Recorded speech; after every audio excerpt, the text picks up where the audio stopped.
여러분은 지난 한 주 동안에 여러분 어떻게 지내오셨는지요? 저는 베들레헴 합주회라고 하는 제목으로 하나님의 말씀을 전하면서 여러분들의 삶 속에 잃어버렸던 기쁨, 잃어버렸던 행복을 다시 회복하기를 소망하면서 하나님의 말씀을 전하겠습니다. 여러분 신기한 게 있어요. 한국 교회를 상당히 많이 염려들을 하십니다. 염려하는 이유가 교회가 약해져 가고 있다라고 하는 것입니다. 그리고 교회 안에 기쁨과 그 웃음이 사라져 가고 있다라고 하는 것이죠. 근데 가만히 생각해 보니까 정말 웃음과 기쁨이 사라진 만큼의 한국 교회가 부흥이 쇠퇴하고 있는 것은 부인할 수 없는 모습인 듯합니다. 그래서 한국 교회가 잃어버린 웃음, 잃어버린 기쁨, 그 은혜가 빨리 회복돼야 되는 것이 성장의 부흥이다라고 하는 것도 느껴지게 되는데요. 그러나 여러분, 그 기쁨의 근원에 대해서 우리가 좀 생각해 봐야 되겠습니다. 여러분, 정말 우리가 어떻게 살아가야 될까요? 저는 지난 11월 중순, 그러니까 지금부터 한 중순, 한 2주 전이었습니다. 2주 전쯤에 주의 감동을 받고 회개했습니다.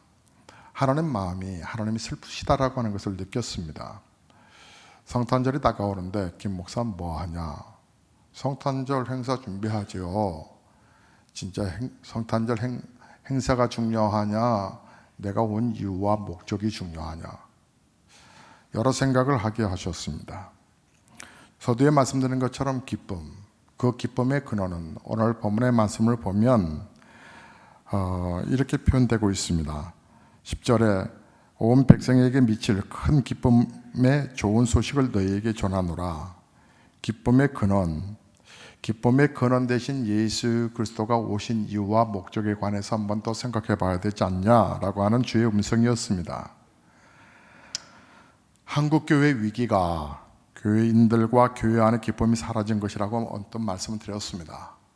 부흥이 사라진 현상의 하나인데 어릴 때와 비교가 안 됩니다. 예수님의 탄생이 온 백성에게 미칠 큰 기쁨에서 좋은 소식이라고 했기에 성탄절기 때마다 여러분 한번 점검해 보셔야 합니다. 여러분은 정말 기쁘십니까? 왜 성탄절인데도 예수님을 믿는 사람들 안에 기쁨이 왜 사라져 갈까요? 성탄절을 마치 어떤 위인의 한날에 탄생한 날로 우리가 기념하고 있기 때문은 아닐런지요. 우리는 어떤 훌륭한 사람이 태어난 날을 기념을 합니다. 기념식을 하죠. 또 여러 행사도 하고요. 문제는 성탄절도 그렇게 지내는 그런 의식으로 변질됐다는 사실입니다. 여러분, 성탄절 고마운 분들에게 카드도 보내고 요즘은 다시 손으로 쓰는 손엽서 보내는 것이 또 그렇게 또 붐을 타고 있다 합니다. 손글씨 카드 말입니다. 자녀들에게는 성탄절 맞이해서 선물도 주고 부모님에게 또 선물도 드리고, 그리고 좀 더 나아가 어려운 사람들에게 도움을 주기도 합니다. 그렇지만 중요한 것은 그렇게 기쁘지 않다라고 하는 것이죠. 성탄절이 왜 성탄절의 기쁨을 그 은혜를 누리지 못하는 것일까? 우리가 나이 들어 가서 그런 것인가? 산타크로스의 꿈이 깨졌기 때문에 그런 것인가? 아닙니다. 사실은 엄밀하게 분명하게 얘기한다면 예수님과 여러분은 개인적으로 사귐이 없기 때문에 그렇습니다. 실질적인 교제가 없기 때문에 그렇습니다. 여러분, 이 성탄절을 통해서 여러분의 신앙을 아주 점검해 볼 좋은 기회라고 생각이 듭니다.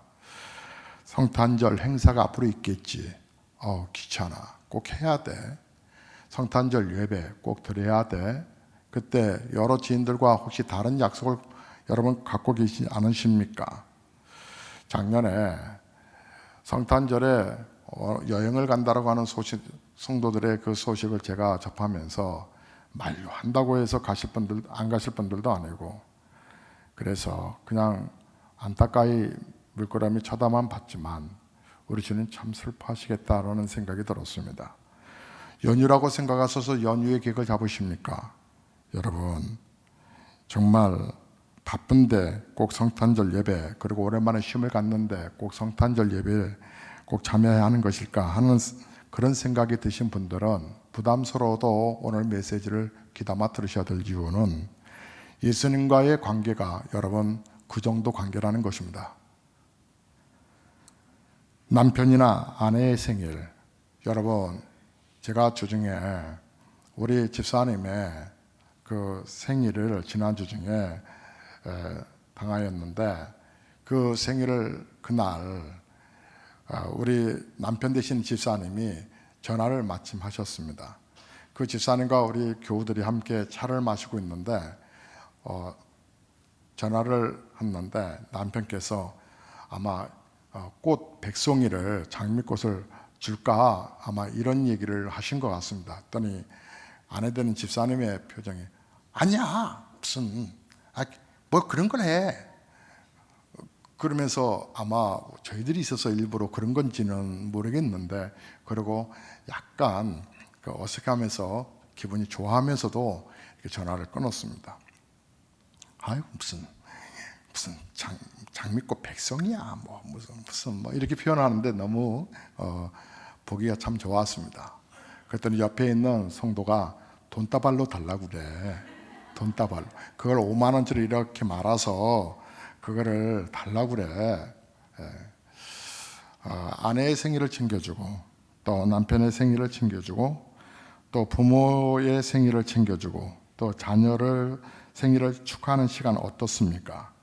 사실 정말 따지고 보면 예수님의 성탄절이 훨씬 더 중요하지만 현실적으로는 남편이나 아내, 부모님과 자녀들 생일만큼도 챙기거나 준비하지 못하는 것이 우리의 모습 아닐런지요. 이유는 딱 하나입니다. 남편이나 아내하고는 같이 사는데 자녀들하고는 같이 사는데 예수님과는 같이 잘 안 살아가기 때문에 그렇습니다. 광복절과 여러분 친척 결혼식이 있다면 어떤 것이 더 중요한 의미가 있을까요? 나라가 광복됐으니까 광복절이겠지요. 그런데 광복절날 기념식에 안 가고 친척 결혼식에는 갑니다. 왜냐하면 인간관계 때문에 그렇죠. 그렇습니다. 성탄절이 기쁘지 않는다면 여러분과 예수님과의 관계가 친밀하지 않기 때문입니다. 저는 한 주간에 보통 애경사가 한 10군데가 들어옵니다. 10군데를 다 다니느냐? 그렇지 않습니다. 꼭 가야 할 결혼식이 있는가 하면, 꼭 가야 할 장례식장이 있는가 하면 그냥 인편에 보내야 할 그저 조의금이나 아니면 축하금을 보내는 경우도 있습니다. 2주 전에는 우리 지방의 목사님의 어머니께서 돌아가셔서 장례식을 육관 예배에 참여했습니다. 근데 갔다 왔는데 양복에 조의금이 그대로 담겨져 있는 겁니다. 그러니까 가서 예배만 드리고 그냥 위로만 하고 봉투는 그냥 가져온 겁니다. 아이고, 그냥 함께 밀려가다 보니까 여러 목사님들과 함께 가서 함께 나올 때 조의금 하고 놓고 와야겠다 했는데 또 나올 때도 그냥 대화 중에 이렇게 밀려 나오다 보니까 깜빡 잊고 교회 와 보니까 봉투에 있었습니다. 전화를 드려서 부탁을 드리고 구자로 보냈습니다. 그런가 하면 그저 자녀 결혼하나 보네 이렇게 보는 관계도 있습니다. 그것은 저하고 친밀하지 않은 관계입니다. 어느 정도 친밀한 관계면 저는 인편을 통해서나 구자를 통해서 보내드립니다. 또 친밀한 관계면 꼭 갑니다. 이번 주 토요일 날 우리 장로님 결혼식에는 제가 꼭 갑니다. 꼭 가는 이유는 주례를 맡았기 때문입니다. 하지만 주례가 아니어도 꼭 갑니다. 꼭 갑니다. 친밀한 관계는 꼭 찾아뵙지요. 그것이 바로 인간관계이기 때문에 그렇습니다. 성탄절이 여러분 정말 여러분 설레지 않는다면 예수님과의 관계가 어떤 큰 인물의 위인의 탄생날로 생각하고 있기 때문일 것입니다. 저는 설교를 준비하면서 제 자신이 성탄절의 기쁨을 너무 소홀히 여겼구나라고 하는 생각을 갖게 되었습니다. 그리고 이 마음을 꼭 전해야지라고 하는 생각과 더불어서 회개도 했습니다. 하나님, 신앙생활 정말 즐거운 건데, 신앙생활 너무 행복한 건데 우리 행복을 우리는 놓치고 있는 거 아닙니까? 어제 재밌는 일이 하나 있었습니다. 귀엽기도 하고 일부러 그러는 또 딸의 모습도 웃기기도 하고, 저녁 식사를 같이 하게 됐습니다. 각각 흩어져서 각각 살다 보니까 애들도 성인이고 그리고 타임이 적으니까 웬만하면 함께 식사하는 것이 쉽지 않은데 어제 저녁에 함께 식사하게 됐습니다. 이제 식사하게 됐는데 아이가 기도 시간에 큰애가 저를 위해서 축복기도 했습니다. 그런데 느낌이 이상해서 눈을 떠보니까 딸아이가 된장찌개를 입에다 이렇게 넣고 있는 겁니다. 넣으려고 이렇게 된장찌개를 튀는데 제가 젓가락으로 탁 쳤습니다. 씩 웃더니 고개를 숙였습니다. 아마도 장난하려고 하는 그 모습이었는데 범상치 않는 숟가락을 드는 것을 보면 평소에 자주 하지 않는, 근데 애기의 모습으로 딸아이가 확 돌아간 모습에 그 모습 앞에 너무 귀엽기도 하고 재밌었습니다. 아마 아빠 앞에서 그래서 일부러 장난한 거라는 생각도 들지만 큰아들의 또 기도도 또 감동이었습니다. 큰아들은 오늘 저에게 하나의 봉투를 줬습니다. 봉투를 줬는데 깜짝 놀랐습니다. 공이 얼마나 많이 있는지요. 다다다다다 수표인데 공을 쫙 열어보니까 한 10조? 10조 정도 되는 것 같습니다. 그러니까 가짜라는 거죠. 가짜 돈을 저에게 줬는데 나중에 이렇게 주겠다는 그런 언약으로 제가 잘 보관하려고 합니다. 정말 10조 있으면 뭐 할까. 지난 주간에 우리 성도 가운데서는 정말 애틋하게 정성을 다해서 성경을 정말 하신 분도 계십니다. 그거 못지않냐는 또 사랑도 이 조그만 그 속에 받으면서 하나님, 친밀하니까 이런 관계 있듯이 하나님 앞에 저희가 헌신과 충성이 무엇이 아깝겠습니까? 큰 기쁨을 주신 하나님. 그런데 제가 좀 전에 말씀드린 것처럼 좀 회개하고 마음이 불편했다라고 하는 얘기는 뭐냐면, 어떻게 한 해가 다 지나가는데 김 목사는 얼마나 영혼 전도했으며 몇 명이나 세례를 주었노? 그러면 안 되지. 교회가 존재된 이유는 예수 믿는 사람들끼리 재밌으라고 하는 게 아니고 온 인류에 미칠 이 좋은 소식을, 기쁜 소식을 전하기 위함인데 너무한 것 같지 않아? 그 주님의 음성이 너무 송구했습니다. 여러분, 12월 31일까지 이제 12월 달이 5주가 있습니다. 12월 1일부터 시작해서 5주가 있고 성탄절 또 송구영신예배 하면 7번이 있는데, 여러분 7번의 예배 가운데서 여러분이 정말 소중한 분들을 교회 안으로 초청하셨으면 좋겠습니다. 등록하는 거 아니니까 등록에 부담 갖지 마시고 우리 교회 한 번만 가보자고. 한 사람이 5번 나왔으면 5명 전도하는 거로 인정해 드릴 겁니다. 영원히 5번 예배 드렸으니까. 4사람을 3번만 데려와도 12번, 12명의 영혼이 온 거와 같습니다. 같은 사람을 반복해서 모시고 와도 됩니다. 중요한 건 복음을 드려야 되지 않겠습니까? 하나님의 그 사랑, 그 행복을 함께 나눠야 되지 않겠습니까? 바로 성탄절의 의미인데요. 많은 성도들이 예수님을 믿으면서도 얼마나 이 친밀한지를 정말 잘 체크를 못하고 계십니다. 우리의 중요한 신앙생활의 포인트는 우리가 주 예수님을 인격적으로 만났냐라고 하는 것입니다. 아브라함이나 모세같이 주님을 개인적으로 만나고 대화하고 인도함을 받는 것, 이것은 특별한 그들만의 모습일까요? 그저 하나님이 존재할 것이라고 믿거나 예수님이 나의 구주요 주님이라고 하는 것을 아는 것만이 아니라 우리가 이처럼 주님과 인격적으로 교제하게 될 때에 다가오는 성탄절뿐만 아니라 우리의 삶 전체가 분명히 바뀌게 될 텐데, 여러분 예수 믿는 기쁨을 아십니까? 예수 믿는 그 행복을 아십니까? 우리 주님이 농담만 말 한마디만 해도 바로 채워가시는 그 행복 아십니까? 지난 주간이었습니다.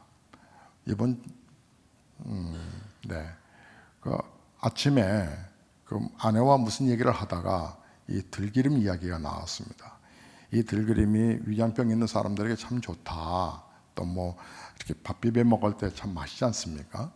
들기름 얘기를 했는데 그러면 엄마에게 얘기해서 친정에 얘기해서 들기름을 보내라 해야겠네요. 그런 얘기를 하고 끝나자 잠시 그러고 큰 아이가 이제 카페를 오픈하기 위해서 둘째 아이가 그래서 이제 같이 차를 태워줬습니다.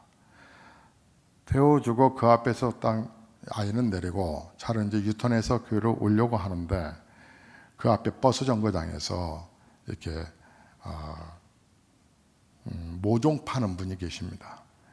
지난번 우리 바다회 때에 이렇게 텐트 빌려주셨던 또 이렇게 운송도 해주시고 참 고마운 분이신데 그분이 저를 보더니 손가락으로 손을 흔들면서 잠깐만 가지 말고 있으라고 그랬더니 뒤돌아서 뭐 주섬주섬 하더니 뭘 하나 가져오시더니 창문을 열었더니 목사님 이거 어제 들기름 짠 건데 맑게 볶아서 투명하긴 한데 상당히 고소합니다.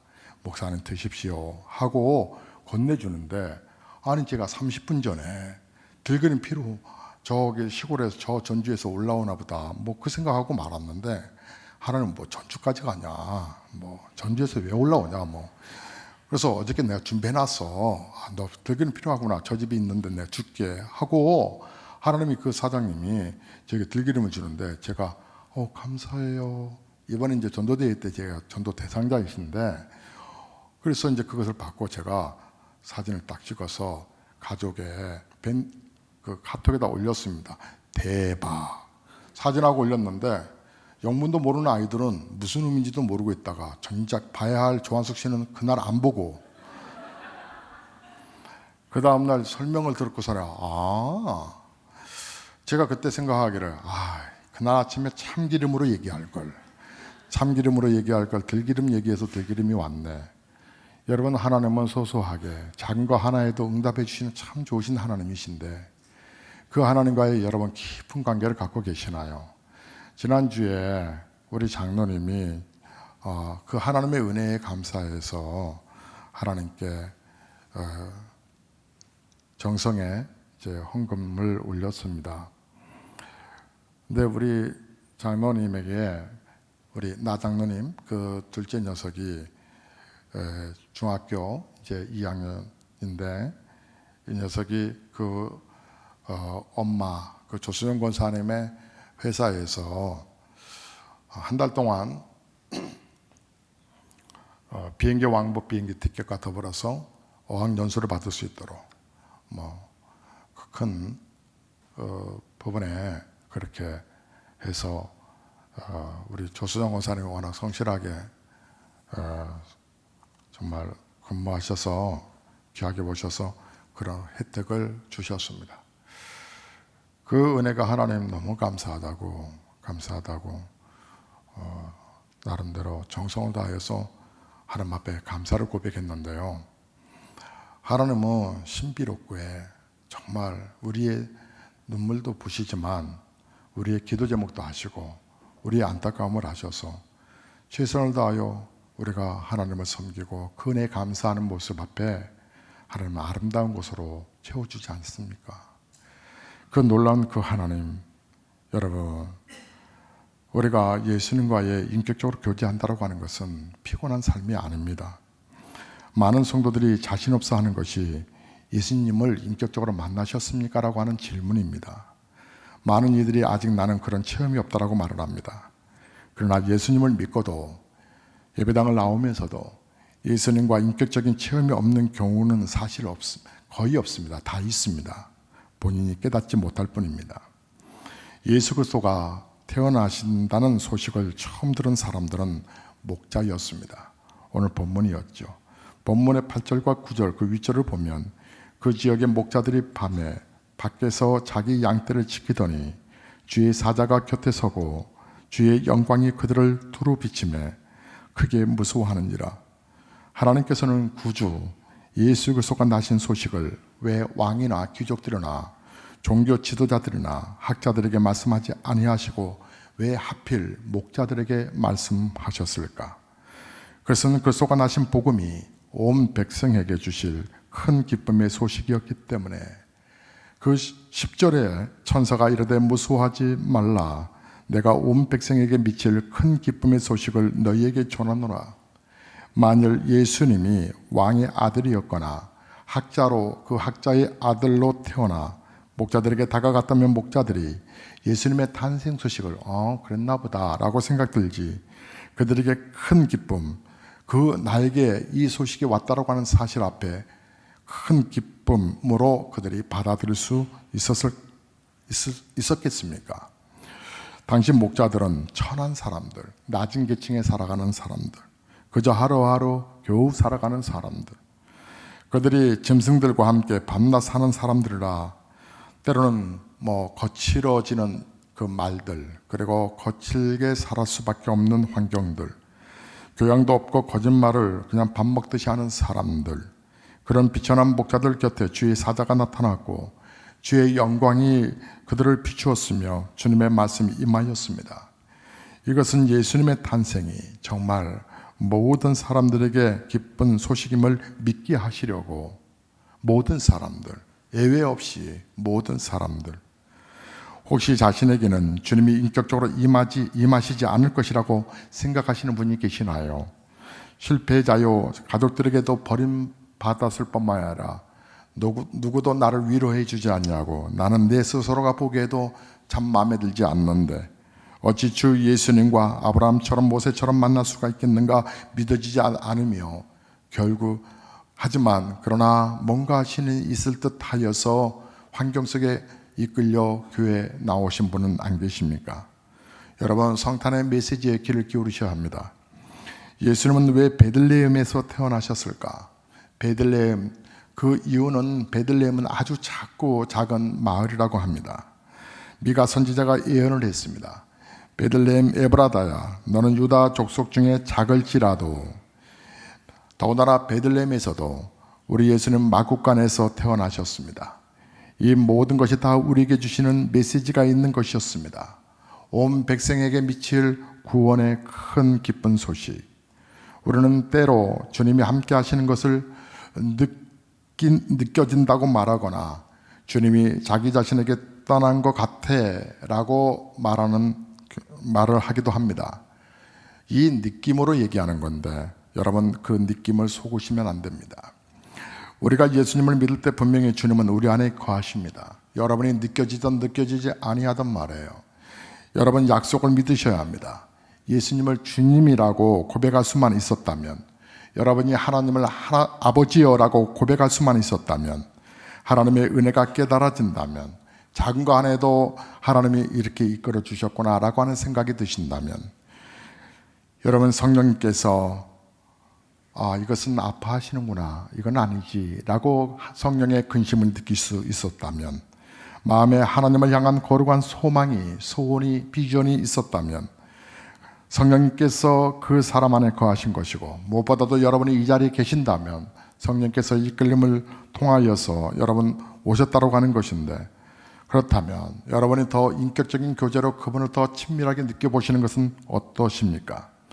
여러분, 예배 때나 설교를 들을 때나 기도 시간, 또 새벽에 큐티를 할 때나 성경을 읽을 때, 또는 경건한 서적을 읽을 때, 혹은 그저 길을 가다가 실패나 어려운 처지에 빠졌을 때, 또 낙심될 때, 답답할 때, 이것이 뭐지? 라고 하는 생각이 들 때까지 분명히 자신에게만 주시는 주님의 책망과 위로와 또 약속을 깨달은 적은 없으셨습니까? 분명히 있으셨을 겁니다. 이미 주님과의 인격적인 관계가 맺어진 증거이지요. 17세기 독일의 시인 앙겔레스 실레우스가 쓴 이런 시가 있는데, 시의 한 토막을 들려드리겠습니다. 그리스도 베들레헴에 태어나심이 천수백 번을 헤아리건만 그리스도 내 자신의 마음에 나시지 않으시면 그 영혼은 아직 버림받은 채니라. 십자가만이 내게 구원을 주리니 골고다 언덕의 십자가, 내 마음에 세워지지 않는다면 내 영혼은 영원히 없어진 것이니라. 여러분, 무엇이라고 여러분 대답하시겠습니까? 그렇습니다. 주 예수님께서 우리의 마음에 태어나셨습니다. 고백하셔야 합니다. 안타까운 것은 그리스도인들이 이미 주님이 함께 하시는 증거를 가지고도 왜 자신은 주님과 인격적인 교제를 갖지 못하는지 의심하고 낭망한 채 세월을 그저 그렇게 보낸다는 사실입니다. 사랑하는 성도 여러분, 성탄절 이제 우리 맞이하게 될 텐데 성탄절을 맞이하여 주 예수님을 더욱더 바라볼 수 있기를 바라고, 성탄절이 기쁘지 않는다면 내 마음에 문제가 있다고 하는 사실도 인지하시면서 왜 예수님께서 짐승을 키우던 마국간에서 굳이 태어나셔야 하셨었을까? 당시 베들레헴에 빈 방이 없었기 때문에, 여인숙마다 빈 방이 없었기 때문에 지금 많은 사람들의 마음이 이와 같지 않을런지, 우리의 마음속에 많은 것들이 가득 채워져서 빈 방이 없어서 내 마음속에 예수님 거할 공간을 만들지 않아서 주님 들어오실 자리가 없는 것은 아닌지, 여러분 너무 바쁜 나머지 주 예수님을 잊고 살지는 않습니까? 성경 그대로 예수님은 마국간에 그나마 한쪽 귀퉁이에서 쫓겨나 곳에서 태어나셨습니다.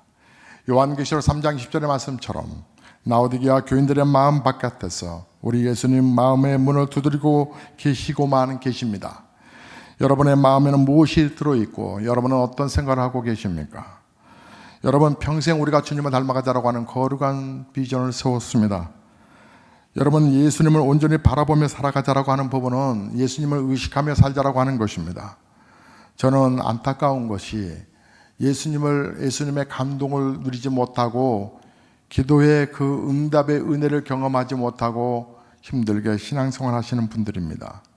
성탄절은 예수님과 함께하는 가장 아름다운 날이기 때문에 우리에게 근본적인 기쁨을 주신 분과 함께 다시 한번 신앙의 열정을 불태우는 날입니다. 주님과의 관계가 바로 되면 약속하신 대로 삶 전체의 기쁨이 넘쳐나게 됩니다. 아기를 해산하는 극심한 고통을 겪으면서도 어머니가 왜 둘째, 셋째 아이를 갖게 되는 것일까요?